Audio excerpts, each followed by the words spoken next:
بسم اللہ الرحمن الرحیم۔ ہمارے ایک بھائی ہیں عبداللہ صاحب، وہ پوچھتے ہیں کہ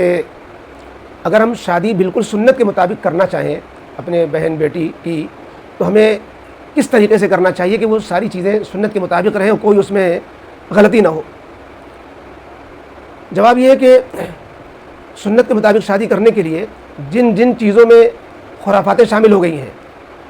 مثلا رشتہ طے کرنے کے لائن سے لے کر، اور پھر غیر ضروری دعوتیں جو ہیں، یا جو نکاح کے وقت کی جو رسمیں ہیں، یا پھر رخصتی کے وقت کے جو لوازمات ہیں، اور پھر جو غیر ضروری خرچے شامل کر دیے گئے ہیں،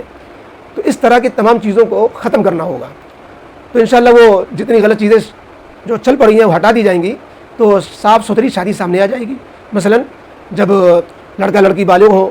تو دین کو دیکھتے ہوئے، اخلاق کو دیکھتے ہوئے رشتہ طے کر دیا جائے، اس میں دنیا داری وغیرہ چیزیں کم نہ دیکھی جائے، نمبر 2 پہ رکھی جائے، اور اس کے بعد جو ہے کوئی ایک تاریخ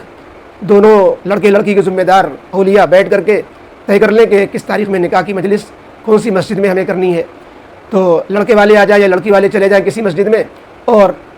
نماز کے بعد اعلان ہو جائے کہ بھائی نکاح ہونے والا ہے، نکاح کا اعلان کر کے نکاح پڑھا دیا جائے۔ سنت کے مطابق مہر دونوں کی حیثیت کے مطابق، یا مہر فاطمی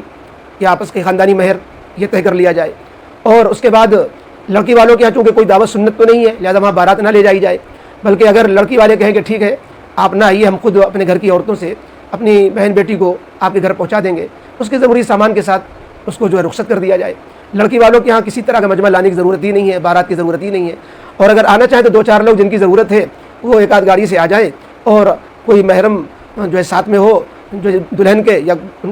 کچھ جو ہے ان کی عورتیں ایک آدھ شامل ہو کر کے دلہن کے ساتھ وہ رخصت ہو جائے اور اس کو لڑکے کے گھر پہنچا دیا جائے۔ لڑکا جو ہے اگلے دن ولیمہ کرے، ولیمے کے لیے چاہے فون پر اطلاع کر دے لوگوں کو، یا چھوٹا موٹا کارڈ سادہ انداز میں چھپوا کر کے جس میں فضول خرچی نہ ہو کرے، اور اپنی حیثیت کے مطابق جو ہے ایک کھانا اور کچھ اہتمام کے ساتھ بھی کرنا چاہے تو وہ بیٹھال کر کے جو ہے ایک اعتدال کے ساتھ، جس میں کوئی جو ہے بہت زیادہ بوجھ نہ ہو، اپنی حیثیت کو دیکھتے ہوئے وہ کھلا دیا جائے، اور اللہ خیر صلی اللہ، بس یہ شادی ہو گئی۔ شادی میں ولیمے کے کھانے کے علاوہ کوئی دوسرا کھانا نہ ہونے پائے، چوتھی کا کھانا، منگنی کا کھانا، بارات کا کھانا، اس طرح کے جتنے کھانے ہیں یہ سب رسم ہے۔ اسی طریقے سے باقاعدہ جو جہیز بھی ایک رسم ہے۔ ضروری چیزیں آپ تحفے کے طور پر اپنی لڑکی کو دے سکتے ہیں، اس میں اپنی حیثیت کا خیال رکھا جائے، قرضہ نہ لیا جائے، دکھلاوا نہ کیا جائے، اور خاموشی کے ساتھ جو ہے اگر لڑکی والوں کے گھر جہاں لڑکی رخصت ہو کے گئی ہے تو اچھی بات ہے، وہ چیزیں ساتھ دے کر کے بھیج دیا جائے، تو اس میں بھی کوئی حرج کی بات نہیں ہے۔ اگر اس انداز سے اگر کیا جائے، اور ایسا نہیں ہے، اس کے نمونے ہیں، لوگوں نے بھی ایسے کیے، صحابہ کرام کی جو شادیاں ہوتی تھیں اور جو ہے تابعین و بزرگان دین کی جو شادیاں ہوتی تھیں، تو اس میں یہ سب نہیں ہوتا تھا، لمبے چوڑے حال بک کیے جا رہے ہیں، لڑکی والوں کی لمبی چوڑی بارات آ رہی ہے، اور جو ہے نکاح سے پہلے منگنی کی دعوتیں ہو رہی ہیں، مانجھا ہو رہا ہے، رت جگہ ہو رہا ہے۔ تو غرضے کے جو ہماری سماج کی جتنی رسومات ہیں ان کو ڈھونڈ کر کے سب ختم کر دیجئے، سارے کانٹے نکل جائیں گے، تو انشاءاللہ وہ شادی پھولی پھول بچے گی، اور وہی سنت والی شادی ہے۔ اور اسی کے بارے میں اللہ کے نبی علیہ الصلوۃ والسلام نے فرمایا، النکاح